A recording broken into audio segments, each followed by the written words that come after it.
Good Sunday morning. I decided this morning that I'm going to do something that I've been promising to do for a couple of weeks, and that's make breakfast using salt-cured pork or salt-cured bacon.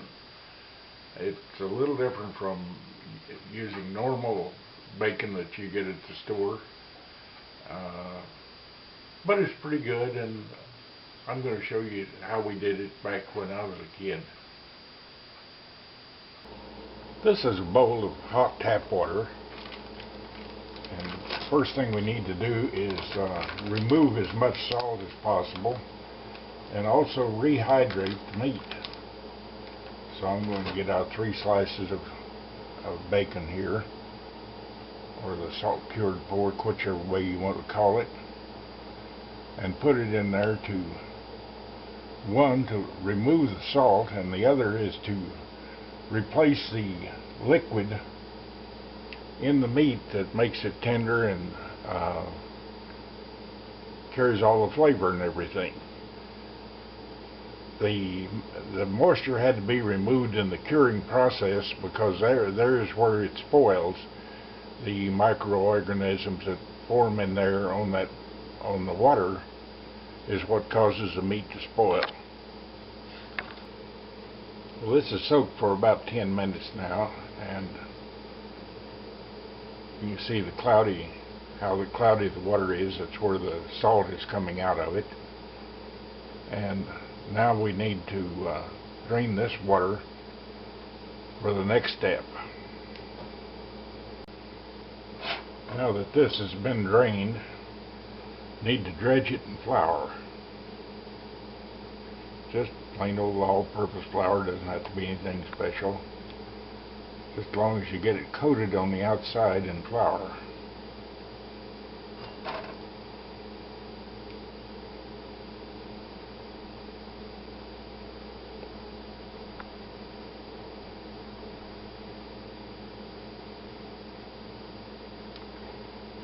If you don't coat it in flour, it kind of turns into cooking jerky.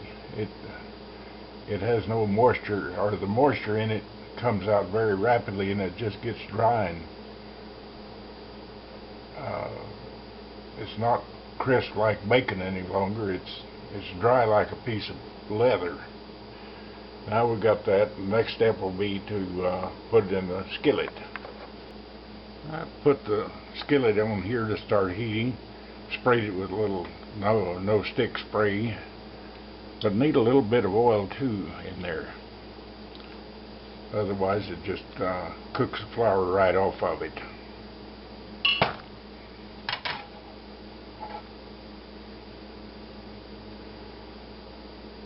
Let that get hot, and as soon as it does, I'll move the meat into it. Okay, the pan is hot, so I'll lay this meat in there to start cooking.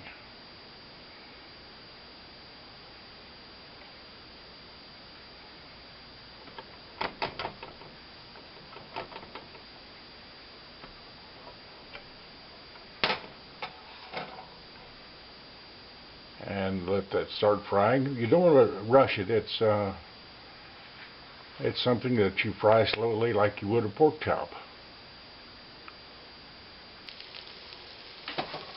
Now you can tell how brown it's getting on the bottom by looking at the flour that's cooked off here beside it. And it looks like it's getting browned on the bottom. Yeah, look at that.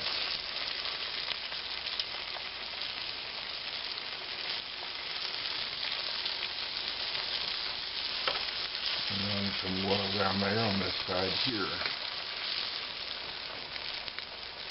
And we'll cook the other side. Okay, let's check the other side of this. Oh yeah, look at that. Man, that is looking good.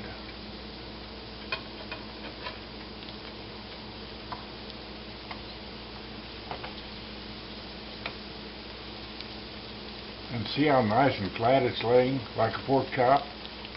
That's what dredging it with flour will do. Now we'll cook it on that side, and it'll be ready to make a sandwich. This is done now, so I'm going to take it up to drain and get ready to make a sandwich with it.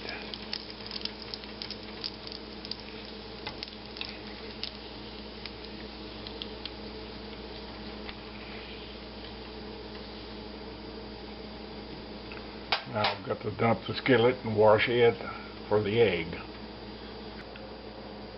Okay, it's time to cook the egg, so I'll give this a shot of the non-stick and hit the inside of the ring with it.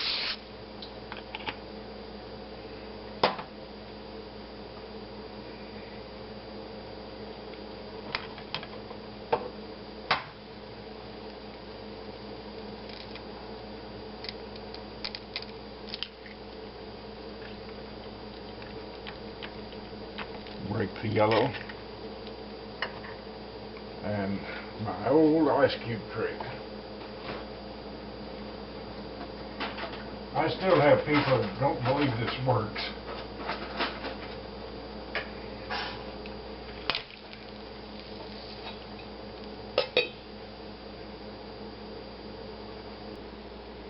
Okay, the egg is done.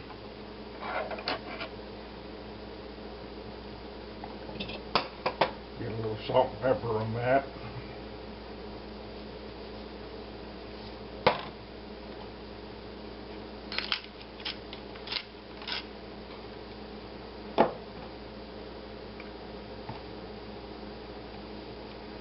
And put some spicy ranch dressing on the bottom of the bun.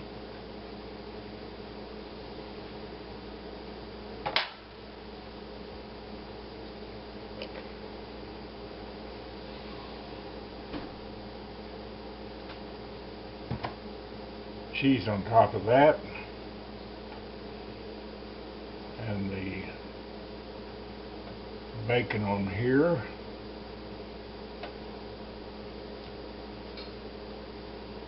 and finally the egg.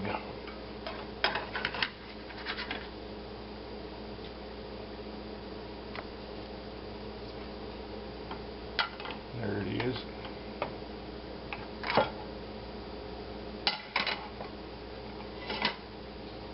And the top of the bun.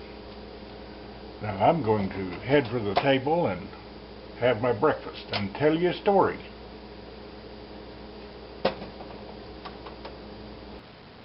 Okay, there it is on the table. Now we'll have a bite of it and see how that puppy tastes. Okay, let's see how this sandwich tastes this morning.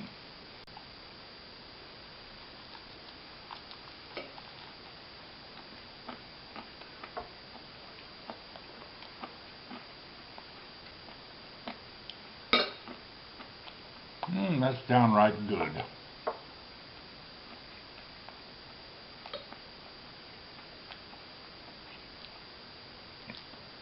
That salt pork isn't over salted. It's got a good flavor to it now.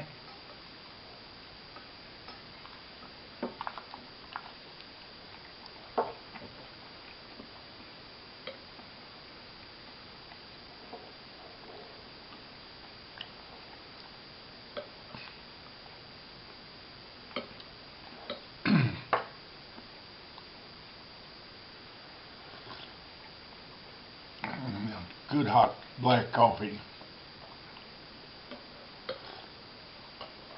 Now I promised you a story, so here goes.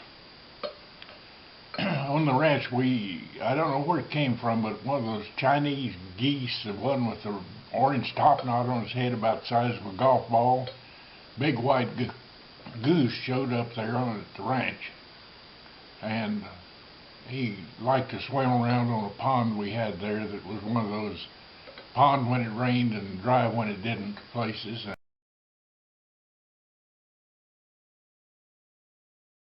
But when he wasn't on the pond, he was out there walking around trying to find somebody to harass. And his beak, he didn't have teeth, but he had like a saw edge on his beak. And if he got a hold of him and got to twisting his head, he'd bring blood. And I'll tell you what, he had a vicious bite. And as long as you were looking at him, he'd stand over there just quietly and everything. And as soon as you looked away and wasn't watching him, here he'd come, and he'd get onto a leg. And he really liked fingers. If your hand was hanging down by your side, he'd grab a finger and twist and try to run. And we'd usually wind up kicking him in the butt, and he'd go honk, honk, honk, and run off. And then the next thing you knew, he was back there trying to get another bite. Now, we had this big old yellow tomcat there that had lost his hind leg in a bout with a van on a Buick. He climbed up under the hood when it was sitting there and somehow got in the wrong place, and they started it, and it chopped his left rear leg off.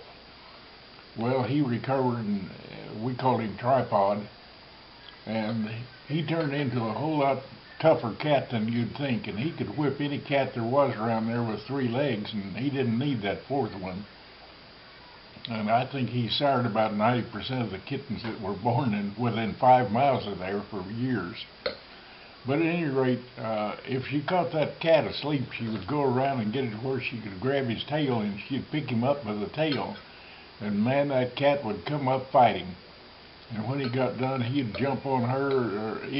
I think it was a male goose. And he'd jump on him, and feathers would fly, and that goose going honk, honk, honk, honk. We never named that goose. It's just to call that damn goose. But one Christmas came, and they decided that the goose was cooked, or was going to be cooked. So they killed the goose and got all the feathers off of him and everything, and my mother cooked him. And I don't remember anything about it. I'd eat anything that put in front of me in those days, and I was just a kid, I don't know, 8, 10 years old or so. And my dad was complaining about how tough and dry it was, so I have no idea how good or how bad that goose was. But anyway, that's my story of the day. So God bless America, God bless Texas, and where did you find a state with a sign like this? Bye.